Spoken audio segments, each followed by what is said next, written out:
یہ آیت کا بیچ کا ٹکڑا ہے، اور بیچ کے ٹکڑے میں بھی یہ بات والا فَمَسْتَمْتَعْتُمْ بِهِ مِنْهُنَّ فَآتُوهُنَّ أُجُورَهُنَّ فَرِيضَةً۔ اس حصے کا ترجمہ ہمارے یہاں مسلمانوں کا ایک گروہ جو اہل ترشیح ہیں یا شیعہ کہلاتے ہیں، وہ سب ان کے سارے ترجمہ کرنے والے اس کا ترجمہ ایسے کرتے ہیں، اس میں سے یہ لفظ میم تے عین اسے پڑھیں تو یہ متاع، تو وہ یہ کہتے ہیں اس آیت کا ترجمہ یہ ہے، پھر جن عورتوں سے تم نے متاع کیا ان کا طے شدہ مہر بطور فرض ادا کر دو۔ کہتے ہیں یہ اس کا نام رکھا ہے انہوں نے آیت متاع۔ متاع کہتے ہیں تھوڑی سی مدت کے لیے نکاح کر لینا۔ اب اسی کو باقی تمام لوگ سنی بھی اور باقی دنیا کے لوگ بھی اسے حرام کاری کہتے ہیں، بدکاری کہتے ہیں۔ تھوڑی سی مدت کے لیے طے کر لیا، آج کے لیے نکاح کر لیا۔ Subscribe the channel and press the bell icon to never miss a video. اعوذ باللہ من الشیطان الرجیم، بسم اللہ الرحمن الرحیم۔ حرمت علیکم امہاتکم و بناتکم و اخواتکم و عماتکم و خالاتکم و بنات الاخ و بنات الاخت۔ درس آج کا شروع ہو رہا ہے سورہ نساء کی آیت 23-23 سے۔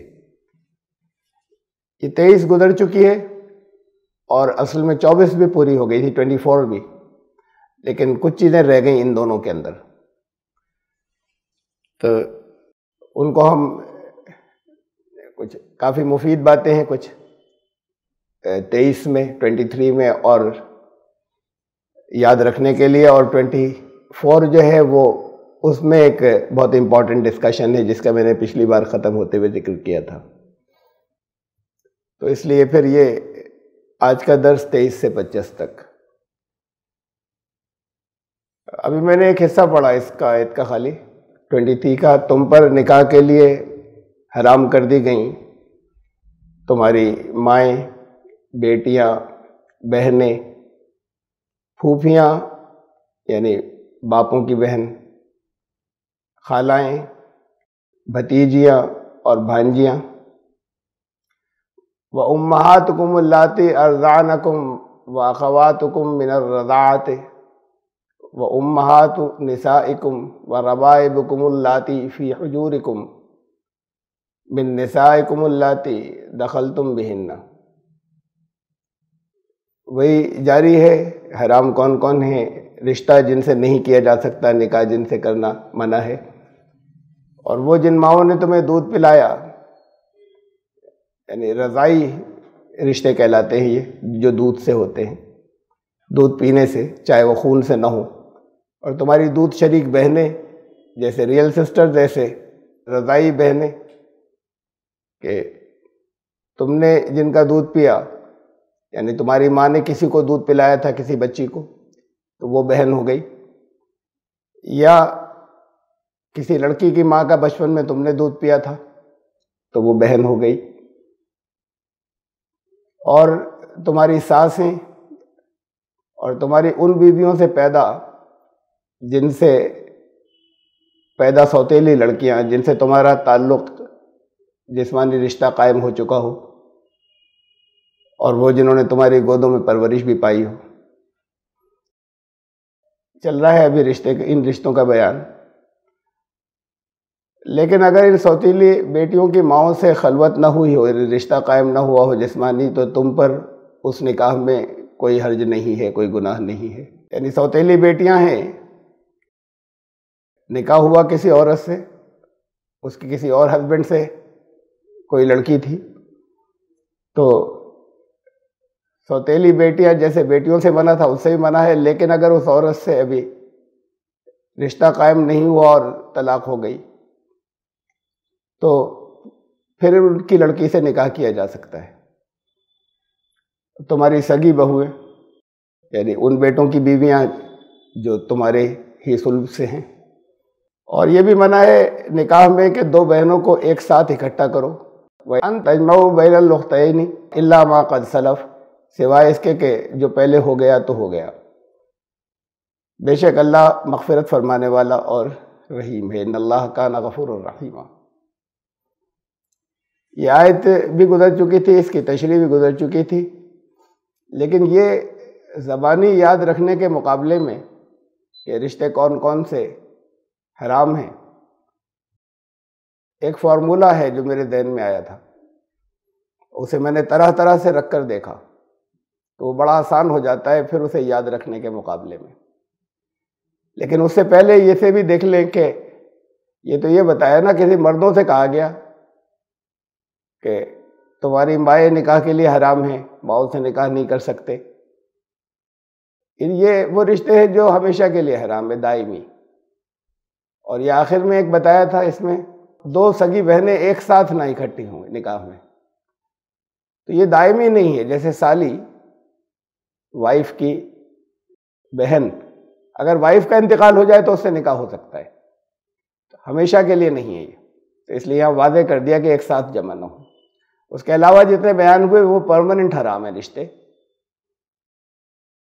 جیسے مائیں، سوتیلی مائیں ہیں، اگر باپ کا انتقال ہو گیا اس کے بعد بھی نہیں کر سکتے، تو پرماننٹ وہ رشتے ہیں کہ جن کی حرمت ہو جاتی ہے ثابت۔ تو اس میں یہ مرد کی طرف سے تو بیان ہوا، تمہاری مائیں، تمہاری بیٹیاں، تمہاری بھتیجیاں، تمہاری بھانجیاں، تمہاری بہویں، تمہاری ساس۔ عورت کن سے نہ کرے، عورت کے لیے کون کون حرام ہے اس کو الگ سے کسی آیت میں نہیں کہا ہے۔ سورہ نور میں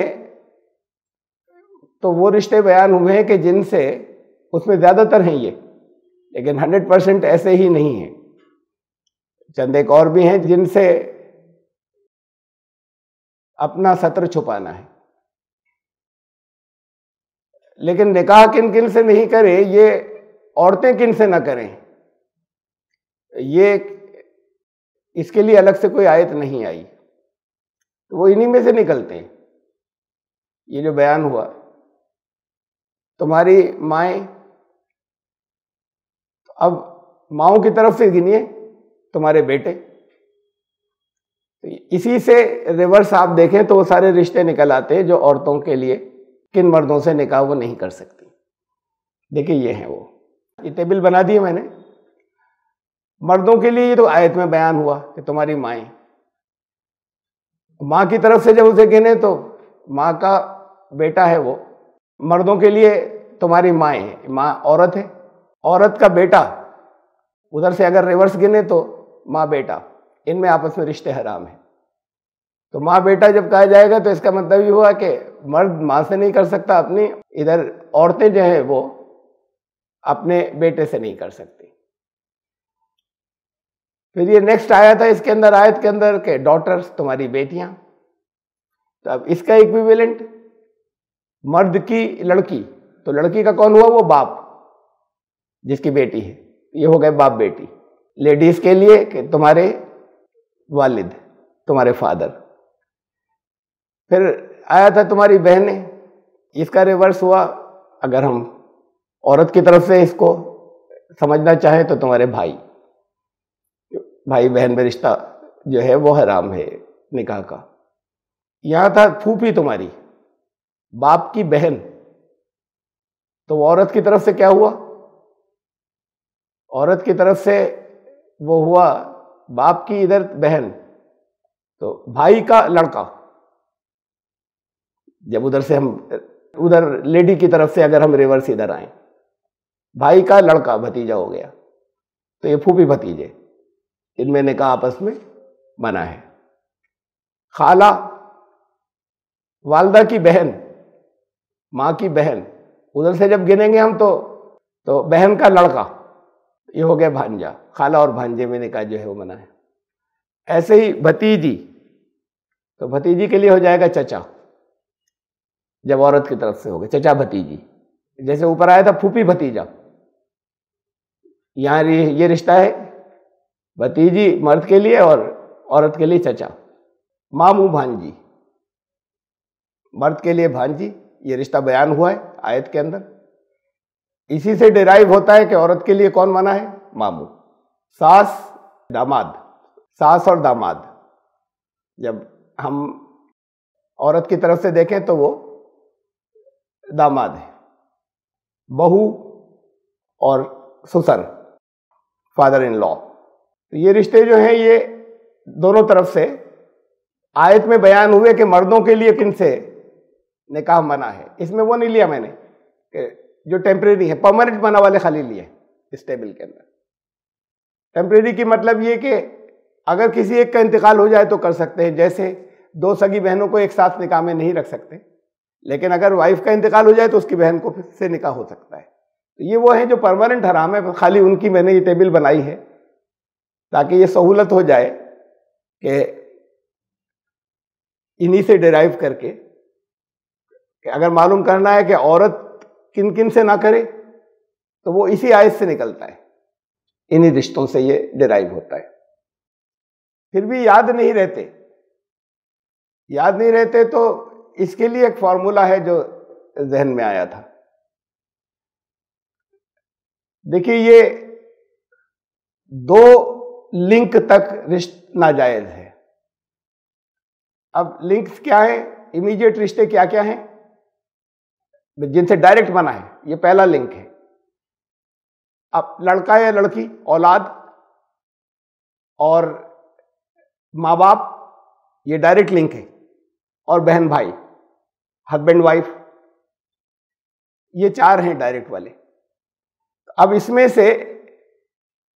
میں سے کوئی سا ایک لے لے اور کوئی اس کے بعد پھر اگلا لے لے تو یہ دو لنک جو ہیں وہاں تک رشتہ جو ہے وہ منع ہے. پھر تیسرے لنک اگر مطلب یہ تھرڈ ہو جاتا ہے دو لنک کے بعد، اور اس کے آگے پھر جو ہے وہ جائز ہے، اجازت ہے.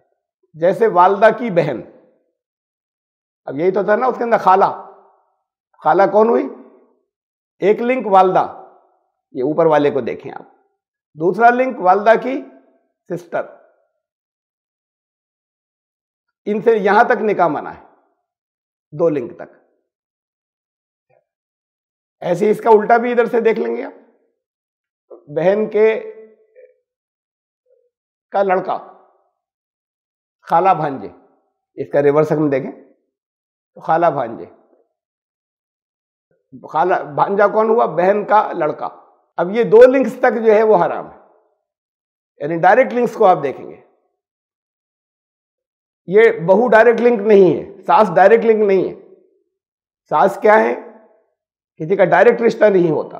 ہسبینڈ کی والدہ، یہ ساس ہوئی. ایسے مرد کے لیے ساس جو ہے وہ وائف کی مدر. تو یہ رشتہ جو ہے یہ دو لنک کا ہو گیا، ساس والا، سنگل لنک کا نہیں ہے.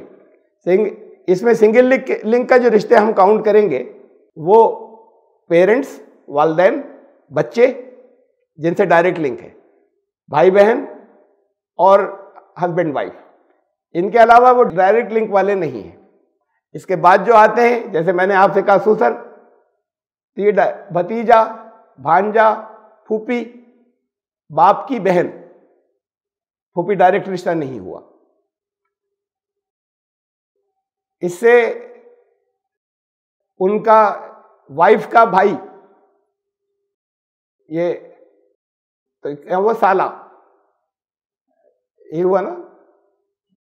یہ رشتے جو ہیں جب آپ دو لنک تک منع ہے، دو ڈائریکٹ لنک تک. اس کے بعد پھر اگر دو کے بعد تیسرا آتا ہے تو جائز ہے. ان رشتوں میں بھی جو اوپر گزرے، اتنی بات اور ذہن میں رکھیں گے. یہ جو اوپر ٹیبل تھی، اس رشتے میں بھی اس کا خیال رکھیں کہ یہ سارے رشتے دونوں طرف سے، مرد کی طرف سے بھی عورت کی طرف سے بھی، ان کے ایکویولنٹ رضائی رشتے بھی حرام ہے. دودھ شریک، یعنی یہ سارے رشتے.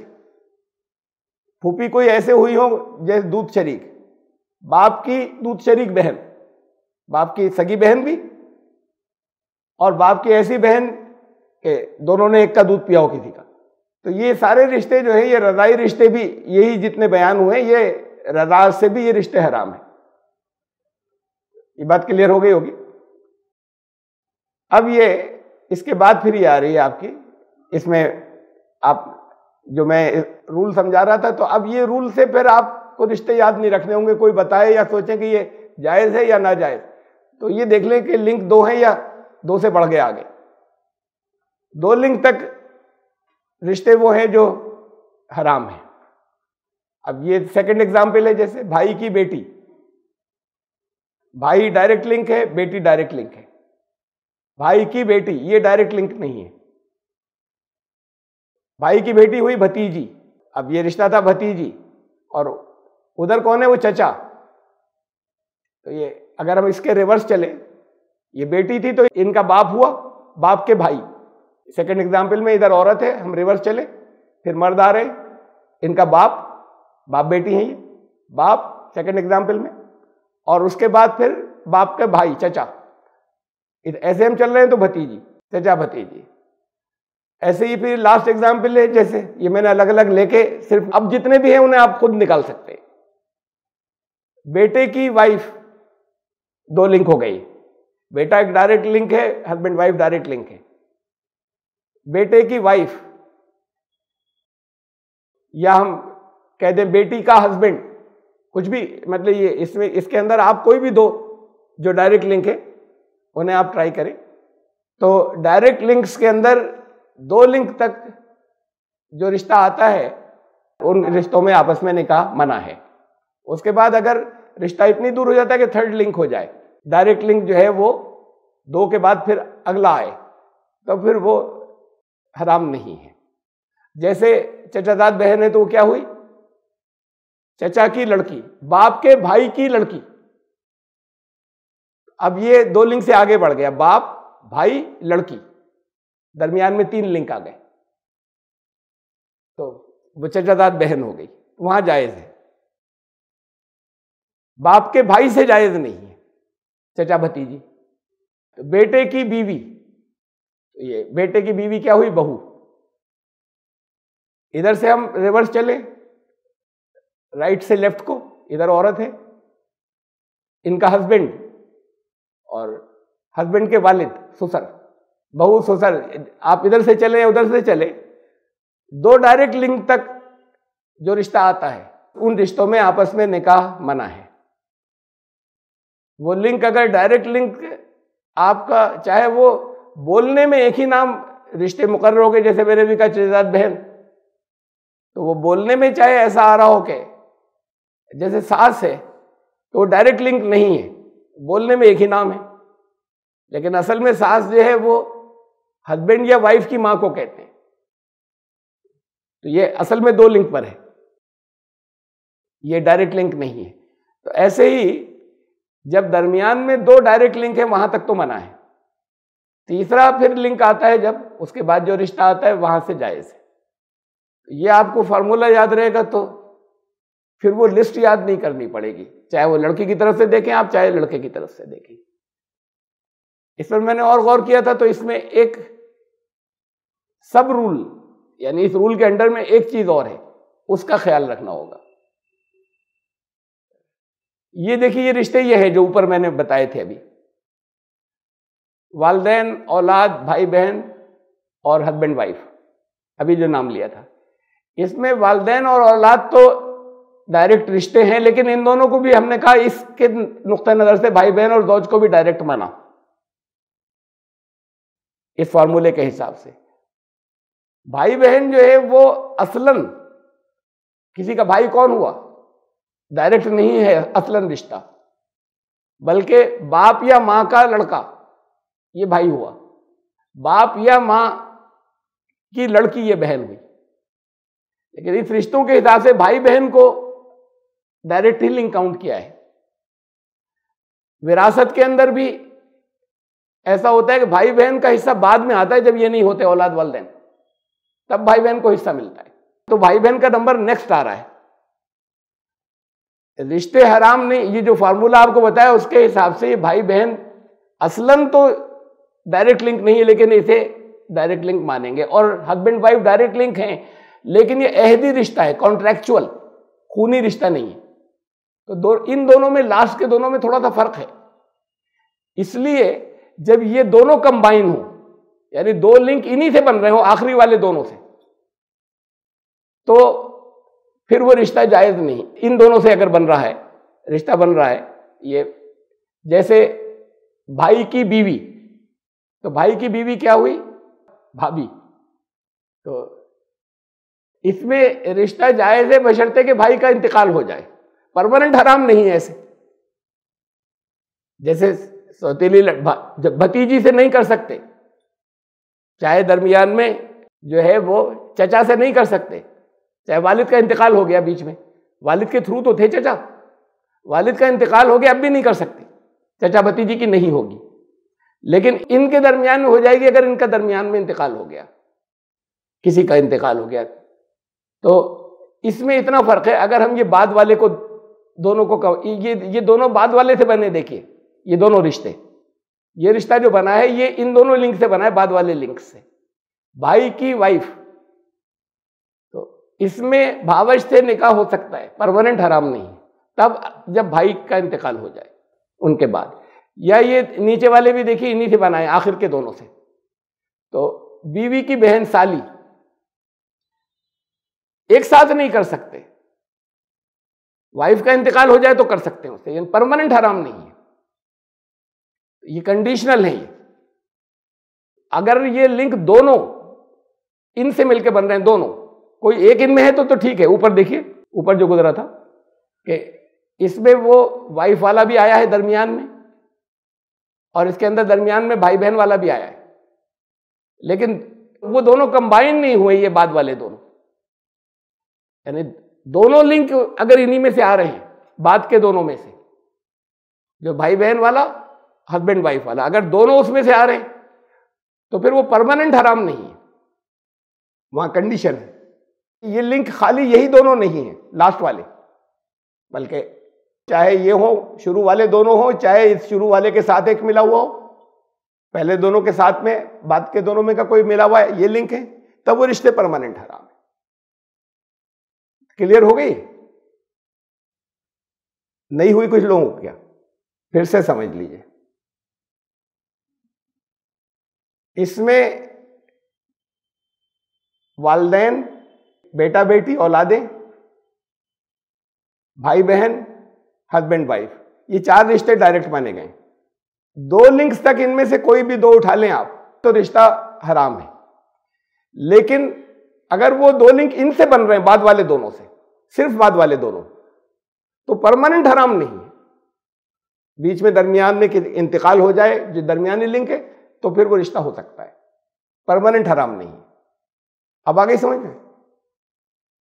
اگر وہ یہ دو لنک صرف یہی ان آخری دو ہی سے بنے ہوئے مکس ہیں تو بھی پرماننٹ حرام ہے.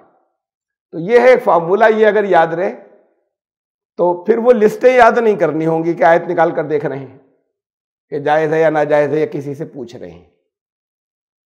کچھ فارمولے ہوتے ہیں چیزیں دیکھنے کے بعد میتھمیٹیکل ہیں، یہ وہ ایسی آئے ہیں کہ اصول دیکھ دیکھ کے اچانک اسٹرائک کر جاتا ہے کہ اس کا تو ایک فارمولہ ہے. فارمولہ یاد ہو جاتا ہے تو پھر اس کے بعد بہت سی پرابلم سالو ہو جاتی ہیں. باقی ہر چیز رٹنی نہیں پڑتی، فارمولے سے یہ فائدہ ہو جاتا ہے.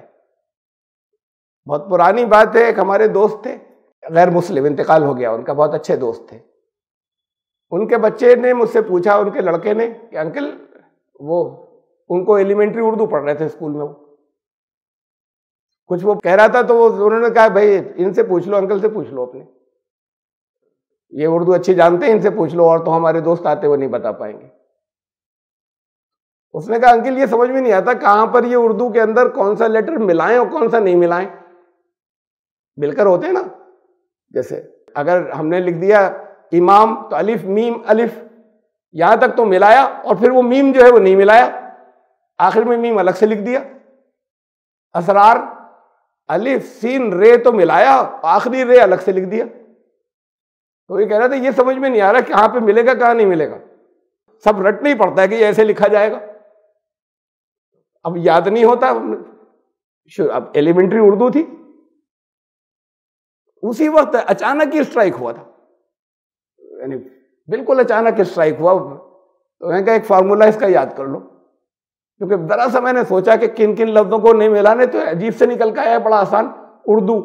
میں نے کہا یہ اردو لفظ یاد رکھنا، اردو پڑھ رہے ہو نا، الف رے دال واو، یہ 4 لیٹر ایسے ہیں کہ یہ اپنے بعد والے سے نہیں ملتے. جیسے امام الف میم الف، یہ تو ہو گیا. اب چونکہ الف آ گیا اردو کا، اس کے بعد والا جو ہے یہ کمبائن نہیں ہوں گے. امام الف پہلے ہے، اس کے بعد والے سے ملے گا نہیں امام. ایسی رے کسی جگہ آ جائے، جیسے ہم کہیں کہ راہل، تو رے الگ لکھا جائے گا اردو، رے بعد میں سے نہیں جڑے گا، الف بھی بعد سے نہیں جڑے گا، تو الف بھی الگ سے لکھا جائے گا، ہے اور لام جو ہے وہ جڑ جائیں گے. تو الف رے دال واو ایک بڑا آسان سی چیز ہے. اس کے علاوہ ہر لیٹر آگے والے سے کمبائن ہوتا ہے. اس کے علاوہ سارے لیٹر آگے والے سے، یہ تم اردو پڑھ رہے ہو، اردو لفظ یاد کر لو. الف رے دال واو کے بعد جتنے ہیں، ایسے بھی رٹنا تو یہ 4 کوئی لیٹر ہوتے تو رٹنے پڑتے، لیکن اس کا پھر اگلا فارمولا ہے کہ اس سے وہ ورڈ بن رہا ہے جو تم لینگویج پڑھ رہے ہو. تو یہ اردو جو ہے، اس کے 4 لیٹرز کے بعد ان میں سے کسی ایک لیٹر کے بعد جو کوئی اگلا لیٹر آتا ہے تو پھر یہ الگ لکھا جاتا ہے. تو یہ ایک فارمولا، اب اس سے کبھی غلطی نہیں ہوگی. فارمولا آ گیا ایک، ایسے اس کا ایک فارمولا آ گیا. ویسے کمپلیکیشن ہے، لیکن ذرا سا فارمولا ذہن کے اندر کر لیں تو پھر آپ خود ہی نکال لیں گے رشتے. آیت چل رہی ہے. اب یہ تو تھی، میں نے رشتوں کی وجہ سے یہ تفصیل آپ کو نہیں بتائی تھی اور اس فارمولے کے بارے میں، اس لیے آیت نمبر 23 ریپیٹ کی. 23 کے اندر یا آیت نمبر 23 کے اندر تو وہ رشتے بیان ہوئے جن سے نکاح منع ہے. اب اس کے بعد وہ رشتے آ رہے ہیں جن سے نکاح جائز ہے. اس میں بتانے کی ضرورت نہیں تھی، بلکہ یہ کہا کہ جو پہلے گزر چکے نا، اس کے علاوہ سب حلال ہے. لیکن ذکر حلال کا ہے. والمحصنات من النساء الا ما ملکت ایمانکم، اور یہ تفصیل میں بتا چکا کہ اس کے 2 ترجمے ہیں محصنات کے، اس پر میں اب نہیں جا رہا، یہ پہلے دیکھ لیں گے. اور پھر رہی پاک باز عورتیں، آزاد پاک باز، بہت اپنی عصمت کی حفاظت کرنے والی عورتیں تمہاری باندیوں کے علاوہ. اس کی ڈیٹیل باندیوں کے علاوہ کا مطلب کیا ہے یہ ابھی اگلی آیت میں ایکسپلین کروں گا. فی الحال ایسے ہی سمجھیں کہ یہ باندیوں کی بات نہیں ہو رہی. یہ کہا کہ باندیوں کی بات نہیں ہو رہی، جتنی بھی پاک باز عورتیں ہیں اور آزاد ہیں. تو اب اللہ کا قانون تمہارے لیے طے ہے، کتاب اللہ علیکم وأحل لکم ما وراء ذالکم، کہ پہلے جو اتنے رشتے بیان ہوئے ان کے علاوہ سب حلال ہیں، ہر ایک سے نکاح کیا جا سکتا ہے. آیت چل رہی ہے. ان تبتغوا باموالکم محسنین غیر مسافحین، لیکن مہر دینے ہوں گے. اس کی تفصیل آ گئی کہ مہر اس وقت لازم ہوتا ہے، میں نے بہت ڈیٹیل سے بتائی تھی پچھلی مرتبہ. اور اس کا خیال رکھنا کہ تمہارا بھی ارادہ جو ہے وہ نکاح کے ذریعے ایک قلعہ بند ہو جانا ہے، کردار تمہارا بھی اچھا ہو، اس کی نیت اچھی ہو. اور رشتے کا مقصد خالی جو ہے وہ اپنی انرجی ضائع کرنا نہیں ہو. مسافرین کا یہ مطلب ہے.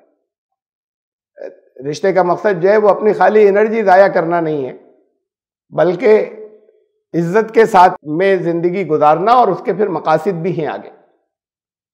اولاد ہو، ان کی ذمہ داریاں ہوں، ان کے ساتھ میں ان کو تحفظ فراہم کرنا ہے، قائم کرنا ہے، بہت سی اور چیزیں ہیں. یہ خالی اپنی جسمانی اپنی کوئی خواہش کو پورا کرنے کے لیے صرف نہیں ہے. فَمَسْتَمْتَعْتُمْ بِهِ مِنْهُنَّ فَآتُوهُنَّ أُجُورَهُنَّ فَرِيضَةً. اب زندگی بھر جو تمہیں ان سے سکون حاصل ہوگا، اب تمہارے اوپر یہ لازم ہے کہ شروع میں ہی تمہیں مہر بھی ادا کرنا ہے، اور یہ مہر جو ہے یہ فریضہ ہے. وَلَا جُنَاحَ عَلَيْكُمْ فِي مَا تَرَاضَيْتُمْ بِهِ مِنْ بَعْدِ الْفَرِيضَةِ. مہر کے مقرر ہو جانے کے بعد اور آپس کے رشتہ قائم ہونے سے پہلے اس میں کوئی حرج نہیں ہے اور کہ ہسبینڈ وائف اسے ریوائز کر لیں، کم کر دیں. وہ کہے کہ ٹھیک ہے ہمارے والدین نے مل کر طے کر دیا تھا، لیکن اگر حالات آپ کے ایسے نہیں ہیں، میں نے چھوڑا. تو ڈیلے کرنے کا نہیں ہے. یہ تو تھا کہ دینا تو تب ہے، لیکن پھر اس کے بعد پھر دے دینے کے بعد بھی اس کے اندر گنجائش ہے کہ وہ ریکنسیڈر کر لیا جائے. ان اللہ کان علیما حکیما، اللہ کے جتنے احکامات ہیں وہ علم اور حکمت کے ساتھ میں ہیں.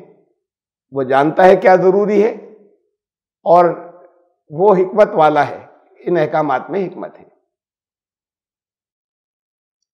اس آیت کا تشریح گزر چکی تھی، لیکن اس میں ایک حصہ رہ گیا تھا جو میں نے کہا تھا، وہیں پر نام لیا تھا اس کا، کہ اس کی تفصیل میں ذرا وقت لگے گا، تو یہ آئندہ،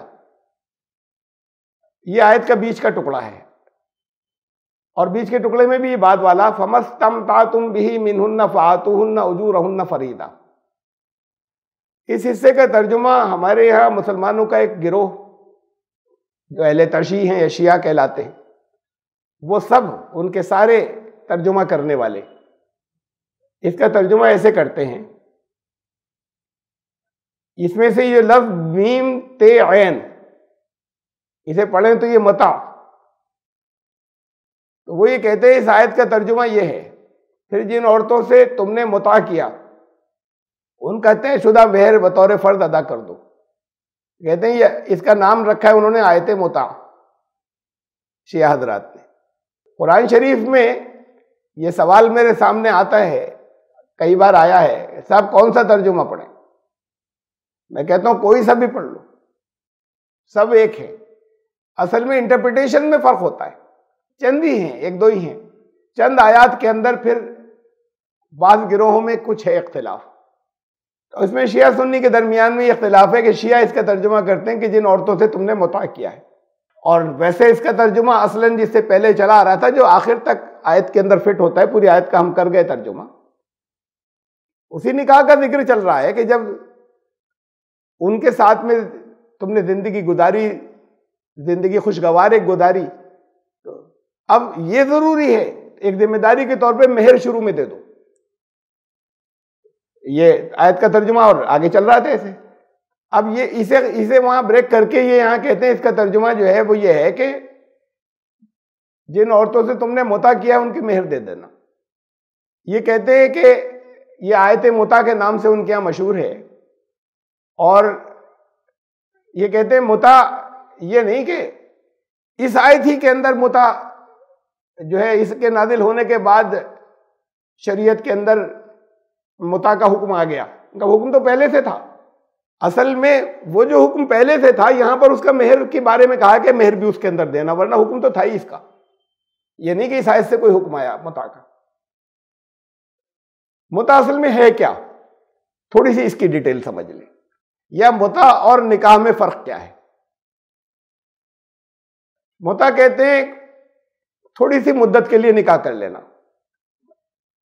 اب اسی کو باقی تمام لوگ، سنی بھی اور باقی دنیا کے لوگ بھی، اسے حرام کاری کہتے ہیں، بدکاری کہتے ہیں۔ تھوڑی سی مدت کے لیے طے کر لیا، آج کے لیے نکاح کر لیا، بس آج کے بعد نہیں، 1 گھنٹے کے لیے نکاح کر لیا کسی لڑکے اور لڑکی نے مل کر، اسے وہ متاع کہتے ہیں۔ اور اسے الگ الگ مسلک ہیں، ان میں بھی شیعوں میں مسائل میں بہت اختلاف ہے، متاع کے مسائل کے اندر۔ بعض اسے کہتے ہیں کہ جائز ہے، مباح، کہ کوئی حرج نہیں ہے، ٹھیک ہے کر لیں۔ بعض فقہا اور علماء نے ان کے، اور اس میں پرانے ان کے ائمہ بھی شامل ہیں، انہوں نے کہا کہ مجبوری کی حالت میں جائز ہے۔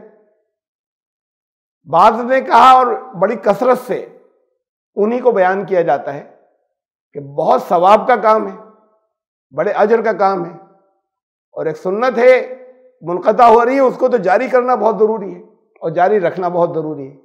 فرق کیا ہے؟ اس لیے کہ اسے وہ کہتے ہیں نکاح متاع، یعنی یہ بھی ایک طرح کا نکاح ہے، اور یہ سنی لوگ اسے بدکاری میں شمار کرتے ہیں۔ دونوں میں فرق کیا ہے؟ نکاح میں، پرماننٹ نکاح میں، اور اس ٹیمپریری نکاح میں جسے وہ متاع کہتے ہیں۔ پہلے اسے دیکھ لیں کہ یہ لفظ متاع اگر اس آیت سے، یہ جو اوپر گزری، یہ اس کے اندر اگر اس کا ترجمہ ہم اس لفظ کا، اس کو خوب ٹھیک سے دیکھ لیے، الف سین تے استمتعتم، بالکل یہی لفظ قرآن میں ایک دوسری جگہ دکھاتا ہوں میں آپ کو۔ اگر اس ترجمے کو اس سے ہم لفظ متاع وہاں پہ بھی پڑھ لیں، ہم بالکل یہی لفظ ایک اور جگہ آیا، اور اصل میں 2 اور جگہ آیا، میں ایک ہی دکھا رہا ہوں آپ کو۔ تو اس آیت کے اندر اگر اسی لفظ کو ہم وہاں پہ بھی متاع ہی پڑھیں اس کا ترجمہ، تو دیکھیے کیا ہوتا ہے۔ یہ سورہ توبہ میں آیت نمبر 69، کالذین من قبلکم کانوا اشد منکم قوۃ واکثر اموالا واولادا فما استمتعوا، یہ آ گیا بخلاقہم، پھر آیا دوبارہ استمتعتم، فما استمتعتم بخلاقکم، تیسری بار آیا کما استمتع الذین من قبلکم بخلاقہم. یہ ورڈ جو ہے یہ 3 بار آیا اس آیت کے اندر. ان لوگوں کی طرح، اب اس میں ہم ترجمہ میں یہاں پہ متع لکھ دیتے ہیں جیسے وہاں پر تھا جب اس کا ترجمہ انہوں نے متع کیا ہے. تو ان لوگوں کی طرح جو تم سے پہلے تھے اور تم سے بڑے زوراور تھے، تم سے بڑھ کر مال اور اولاد والے تھے، پھر انہوں نے اپنے حصے کے متع کر لیے، اور تم نے بھی اپنے حصے کے متع اسی طرح کی جیسے انہوں نے اپنے حصے کے پہلے متع کر لیے تھے جو تم سے پہلے تھے. آگے یہی آیت چل رہی ہے. اور ویسی بحثوں میں پڑے جیسے تم بحثوں میں پڑے ہو، تو ان کا انجام یہ ہوا دنیا اور آخرت میں ان کا سب کیا دھرا ضائع ہو گیا، وہی خسارے میں. تو یہ تو قرآن گناہ کہہ رہا ہے اگر اسے وہاں پہ متع ترجمہ کہے کہ پہلے کے لوگ اس طرح کی بات کرتے تھے، تم بھی وہی کرو گے، سب کیا دھرا ختم ہو جائے گا اور یہ تم خسارے میں رہو گے، گناہ ہے. وَخُذْتُمْ كَالَّذِي خَاضُوا، تم بھی ایسی بحثوں میں پڑھو جیسے وہ پڑھے تھے. اولئک حبطت اعمالهم فی الدنیا والآخرہ، تو دنیا اور آخرت دونوں میں اعمال جو ہے وہ بیکار گئے. واولئک هم الخاسرون، یہ ہیں گھاٹا اٹھانے والے. بات یہ ہے کہ یہ تو رکھی جا چکی ہے چیزیں، یہ رکھی جاتی ہیں سنیوں کی طرف سے. ایک اور آیت ہے اس میں بھی متع جب ترجمہ پڑھیں تو ایسے ہی ہوتا ہے کہ وہ تو گناہ ہے. لیکن یہ کہ دونوں میں بحثیں ایک زمانے سے چلی آ رہی ہیں، اس کو وہ نہیں مانتے، کہتے نہیں یہی کیوں رکھیں گے. مثلاً ایک لاجک ہے کہ ایک لفظ کے کئی معنی ہوتے ہیں، کسی ایک آیت میں ہم یہ معنی یہاں پر ہوتے ہیں متع، دوسری جگہ پر یہ ہے کہ تم نے اپنے حصے کے اٹھا لیے فائدے، وہاں متع نہیں پڑھیں گے. تو یہ لاجک بھی کوئی بہت آخری نہیں ہے منع کرنے کے لیے، اس کا وہ یہ جواب دیتے ہیں. بہرحال متع ہے کیا پہلے اسے سمجھ لیں. ڈفرینس بہت سے ہیں، میں نے تھوڑے سے بنیادی جو ڈفرینسز ہیں اسے میں لے کر چل رہا ہوں. نکاح یہ تو ہے انڈسپیوٹڈ نکاح، میں نے انڈسپیوٹڈ اس لیے لیا کہ یہ نکاح جس میں کوئی دونوں کے اندر اختلاف نہیں ہے، اور یہ جو جس میں اختلاف ہے وہ متع کہلاتا ہے. ٹیمپریری نکاح، یہ 2 ٹیبل ہیں، لیفٹ ہینڈ پہ یہ نکاح ہے اور رائٹ ہینڈ پر یہ متع ہے. نکاح ہوتے وقت کم سے کم 2 گواہ ہونے چاہیے. متع میں کوئی گواہوں کی ضرورت نہیں، خاموشی سے کسی کے ساتھ میں اپنے طے کر لیا کہ 1 گھنٹے کے لیے ہمارا تمہارا ہو گیا متع. دونوں اگر اس پہ راضی ہو گئے تو وہ ہو گیا. یہ ان کے جو یہ فیچرز ہیں، اس کی وجہ سے اسے ہر کامن سینس والا آدمی کہے گا کہ یہ تو کیا لیگلائز کر رہے ہیں آپ بدکاری کو، مذہب کی ایک شیلڈ دے کر، اس کا نام دے کر. یہ دوسرا ڈفرنس.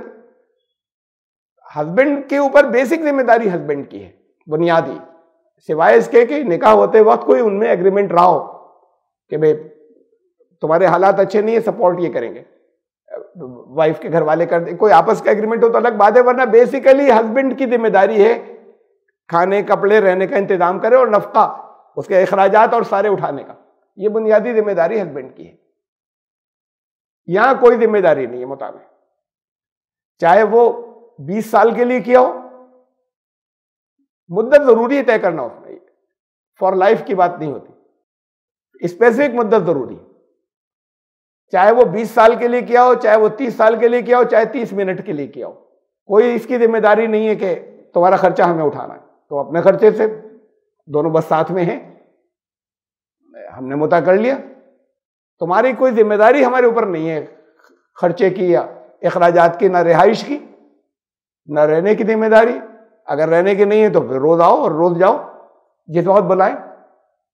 چلیے رہنے کو دے دیا، کھانے کی کوئی تمہاری ذمہ داری نہیں ہے، کھلا بھی رہے ہیں لیکن کوئی ذمہ داری نہیں ہے. ہاں کوئی شرطیں پہلے سے طے کرنی ہیں تو پابندی کرنی ہوگی کہ بھئی یہ خرچہ تم اٹھاؤ گے. لیکن یہ کہ وہ اپنا بھی اٹھا سکتی ہے، خود کھا رہے ہیں ساتھ میں، اپنا وہ اٹھاتی ہے، یہ اپنا اٹھاتے ہیں، اور 1 مہینے کے لیے ساتھ میں. ذمہ داری دین نہیں ڈال رہا ہسبینڈ کے اوپر کسی طرح کے اخراجات اٹھانے کی متع کے اندر. تیسرا ڈفرینس، 4 کی لمٹ ہے، وہ بھی پسندیدہ نہیں ہے 4 ہونا. مجبوریوں کے اندر عدل کے ساتھ کہ سب سے ایک جیسا سلوک کیا جائے، یہ شرط ہے. اس کے ساتھ 4 تک نکاح ایک وقت ہو سکتے ہیں دونوں کے. اور یہ بھی کہا قرآن نے کہ مذاق نہیں عدل کر دینا، ان میں آپس میں عدل قائم رکھنا. اس میں کوئی پابندی نہیں ہے. 1000 ہو سکتی ہیں ایک چھت کے نیچے، کوئی بہت بڑی جگہ پر عورتیں، یہ سب متوالی ہیں. وائفز الگ ہیں، اس کے ساتھ میں یہ ہیں. اسی لیے آپ دیکھیں گے کہ یہ نوابین جتنے تھے، مسلمان نواب جتنے تھے، یہ سب شیعہ تھے. یا سنی تھے تو شیعہ ہو گئے. اب حرم رکھنا ہے اپنا، بڑا آسان ہے، ان کا نکاح مطع کر لیا. وہ چاہے جتنی ہو، سینکڑوں بھی ہو سکتی ہیں، ہزاروں بھی ہو سکتی ہیں. ہندو راجاؤں کے لیے تو یہ ہوگا کہ بھئی راجا ہے، اس نے ڈالنی اپنی بہت، اب عورتیں پکڑ کے لے کر ڈال لی طاقت والی. لیکن یہ مسلمان کو، ان کو سرٹیفکیٹ مل گیا، نہیں جائز ہے یہ تو دین میں ہے، بلکہ ثواب ملتا ہے. بہت ہے اس کے اندر ان کی روایات اور حدیثوں کے اندر کہ ثواب کا کام ہے. بعض کہتے ہیں جائز ہے، بعض کہتے ہیں بہت ثواب ہے. تو پھر وہ ان کے حرم جو ہے، تو اسی لیے یہ رامپور کے نواب بھی اوریجنلی سنی تھے، یہ بات کو پیشیہ ہو گئے جو نوابین تھے. تو اس کے بعد اب انہیں ایک مذہبی پیٹرنیج مل رہی، پابندی کے نہیں، کوئی عیاشی نہیں ہے، یہ تو دین کی بات ہے. اور پھر جائز ہی نہیں ہے، بہت ثواب کی بات ہے.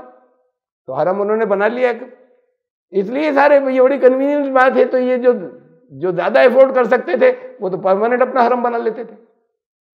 باقی جو لوگ ہیں وہ اپنے ٹمپریری جو ہے وہ دونوں راضی ہو گئے تو مطع کر لیا.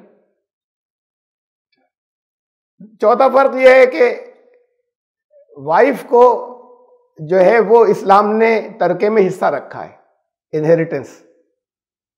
ان کو مرنے کے بعد ہسبینڈ یا وائف دونوں میں سے جس کا انتقال ہو جائے، ایک دوسرے سے حصہ ملے گا. ان کا کوئی حصہ نہیں ہے آپس میں ایک دوسرے کے لیے. اگر انتقال ہو گیا، درمیان میں انتقال ہو گیا تو کچھ نہیں، ہو گیا، بات ختم ہو گئی، رشتہ ختم. مرنے موت سے رشتہ وہ ٹوٹ گیا. پھر نکاح کے وقت یہ ضروری ہے کہ ارادہ ذہن دل کے اندر یہ نہیں ہو کہ وقت ہی کر رہے ہیں. اس وقت چاہے بھی نباہ نہ ہو سکے، لیکن اس وقت تو نیت یہی ہوگی کہ یہ رشتہ پرماننٹ ہے. اور اس کے اندر متع کے اندر کوئی مدت پرماننٹ کی نہیں ہے، بلکہ یہ طے ہے کہ مدت مقرر کرنی ہوگی، کم یا زیادہ. دین کی طرف سے ایسا نہیں کہ پرماننٹ، کم یا زیادہ جو بھی ہو طے کر لو. مدت کا بیان تو ضروری ہے، لیکن وہ مدت جیسے میں نے آپ کو بتایا کچھ منٹ کی بھی ہو سکتی ہے اور 40 سال کی بھی ہو سکتی ہے. اور فرق دیکھیں، طلاق کے لیے اگر پھر اس کے بعد ڈیورس ہو تو اس پہ ذرا سا پچھلے فرق پہ اتنا اور غور کر لیں. پچھلا والا یہ جو نکاح والا ہے، نکاح کے وقت یہ ضروری ہے کہ ذہن میں یہ ہو کہ دونوں کے ارادہ یہ ہو، نیتیں یہ ہوں کہ یہ رشتہ پرماننٹ ہے. یہ آپ کے یہاں حلالے میں کیا ہوتا ہے بھائی؟ سنیوں کے یہاں عورت کو کسی دوسرے مرد سے نکاح کرنا ہے پہلے سے طے کر کے کہ 3 دن بعد تم طلاق دے دو گے. مدت طے ہو گئی تو وہ متع نہیں ہے کیا؟ پھر کیا کہتے ہیں؟ متع حرام ہے.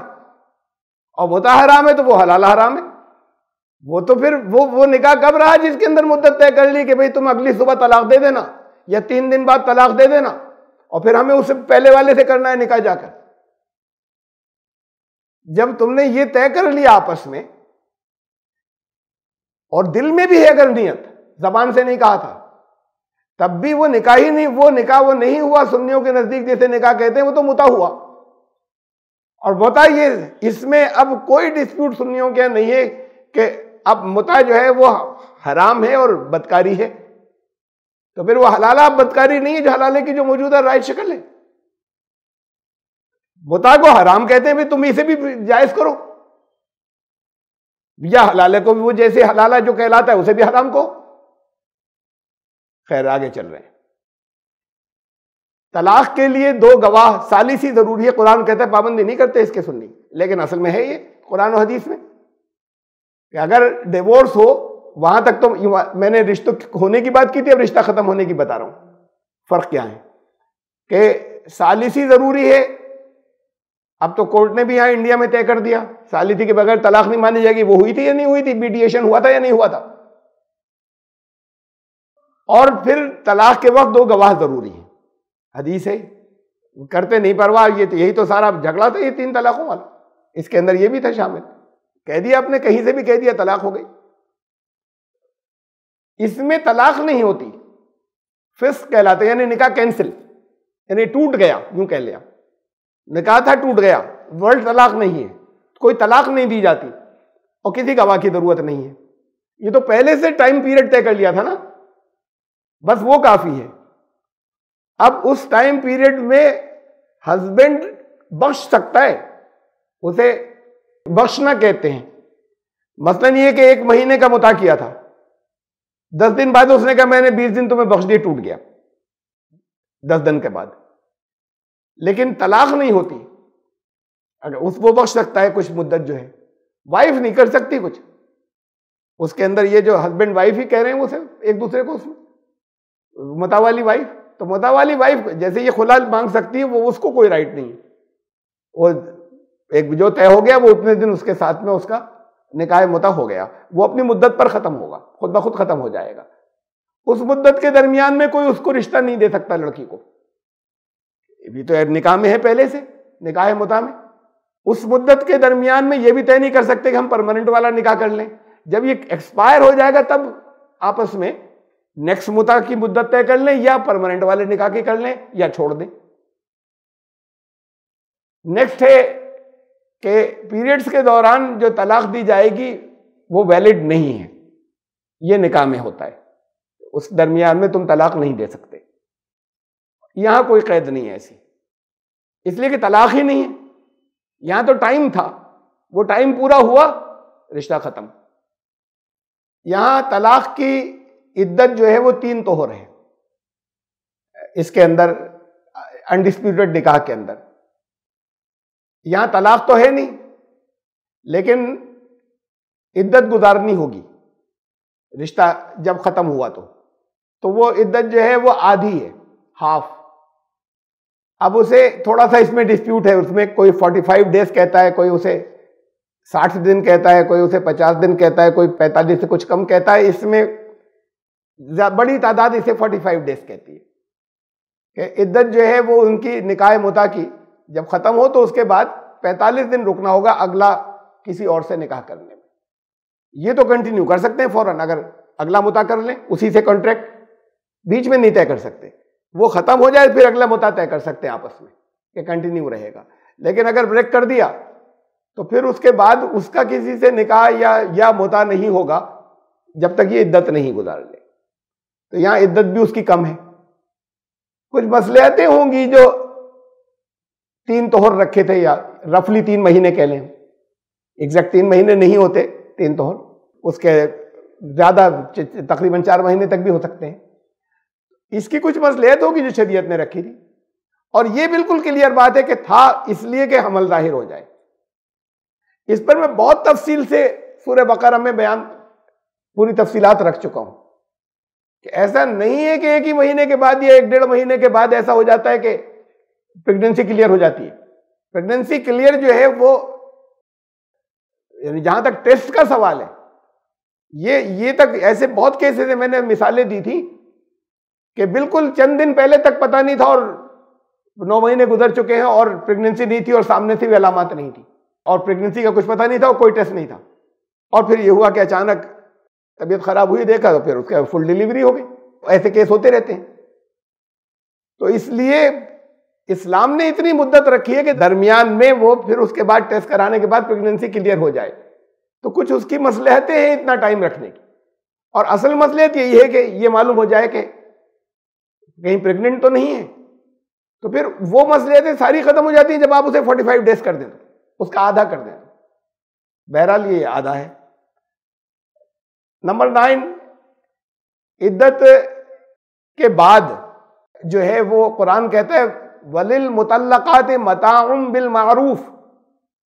جن کو طلاق دو گے ان کو مینٹیننس دی جائے گی نفقہ، حقاً علی المتقین، یہ متقین پر لازم ہے، فرض ہے۔ اس پر شعبان و کیس تمام چلا تھا، اور یہ تھا کہ نہیں، یہ تو اسلام میں نہیں ہے، اسلام کے خلاف ہے، قرآن کہہ رہا ہے لازم ہے اور فرض ہے۔ یہ الگ بات ہے کتنے دنوں، یہ اس کی کنڈیشنز کی تو باتیں الگ ہوتی ہیں، لیکن اصل بات یہ ہے کہ مینٹیننس لازم ہے۔ کتنے دنوں کے لیے ہوگی، کب ہوگی، اگلی شادی تب کر لے تب تک، یا یہ چیزیں بات کی ہیں اور الگ ہے، ون ٹائم ہوگی یا پرماننٹ کوئی رقم یا اس کی قسطیں ہوں گی، لیکن یہ الفاظ تو قرآن کے ہیں کہ مینٹیننس جو ہے وہ فرض ہے، نفقہ۔ اب وہ شعبانوں کا جو کیس تھا بہت مشہور، اس کے اندر تو سب عورتیں کھڑی ہو گئی تھیں اپنے حق کے خلاف، کہنے کے اوپر، ہمارے مذہبی لیڈروں کے کہنے کے اوپر، اور پھر وہ قانون اس کا جو ہے وہ بنایا گیا کہ نہیں، مسلمانوں کے لیے ایسا نہیں ہوگا، لیکن سپریم کورٹ نے فیصلہ دے دیا تھا کہ ان کو مینٹیننس دی جائے گی، اب ہسبینڈ سے ملے گی۔ خیر، تو اس کے اندر اتنا تو سب مانتے ہیں کہ عدت کے دوران دینا ہوگا، اتنا مانتے ہیں سب، عدت کے دوران ہسبینڈ کو دینا ہوگا نان نفقہ یا مینٹیننس، طلاق کے بعد۔ یہاں کوئی پابندی ایسی نہیں ہے، درمیان میں ہی نہیں تھی، ساتھ میں رہنے میں تو بھی عدت کے بعد کا تو سوال ہی نہیں، یا عدت کے دوران کا تو سوال ہی نہیں۔ جب ساتھ میں تھی تب بھی کوئی لازم نہیں تھا کہ ان کی مینٹیننس یا خرچہ اٹھائیں گے یا نان نفقہ دیں گے۔ یہ اتنے فرق میں نے رکھے، اور بھی بہت سے ہیں، یہ زیادہ اسٹار کا بہت بڑی بڑی جو چند باتیں ہیں وہ میں نے رکھ دی۔ اب اس میں طرح طرح کے مسائل ہیں بہت سے، ان مسائل میں اختلافات بھی ہیں۔ مثلا یہ ہے کہ اکثریت یہ کہتی ہے، جیسے اس میں امام خمینی بھی شامل ہیں اور ان کے بڑے بڑے آیت اللہ اور بہت بڑے بڑے علماء کی اکثریت یہ کہتی ہے کہ اگر لڑکی کنواری ہے تو اس کو اپنے سرپرست سے اجازت لینی ہوگی بتا کرنے کے لیے، اجازت کے بغیر نہیں ہوگا، یعنی وہاں پر وہ تو ضروری نہیں ہے ان کی موجودگی، آپس میں نکاح متع طے کرتے وقت وہ تو اپنے خاموشی سے لیکن یہ اس کو اجازت لینی ہوگی، اجازت کے بغیر وہ حرام ہوگا یا ناجائز ہوگا۔ یہ کافی بڑی تعداد کا ان کے علماء کا فتویٰ ہے اس پر۔ اس کے پیچھے کچھ حدیثیں یا روایات ہیں۔ اب حدیثوں یا روایات کی پوزیشن یہ ہوتی ہے یہاں بھی، شیعہ حضرات کے یہاں بھی، کہ بہت بڑی تعداد کے اندر وہ اس میں غلط چیزیں شامل ہو گئی ہیں، تو پھر اس لیے وہ میوچولی کنٹراڈکٹری ہو گئی، آپس میں ایک دوسرے سے ٹکراتی ہوئی۔ ایسے ہی یہاں پر سنیوں کیا بھی ہوا ہے کہ بہت بڑی تعداد میں غلط شامل ہو گئی، تو پھر وہ آپس میں ایک دوسرے سے ٹکراتی ہوئی بھی ہوتی ہے، قرآن سے ٹکراتی ہوئی بھی ہوتی ہے۔ ان کے یہاں 4 بڑے مجموعے جو ہیں، جیسے آگے بخاری، مسلم، ابو داؤد، ترمذی کہتے ہیں ہم، تو یا یہاں سے ستہ کہلاتے ہیں 6، نسائی، ابن ماجہ بھی ان 4 کے اندر۔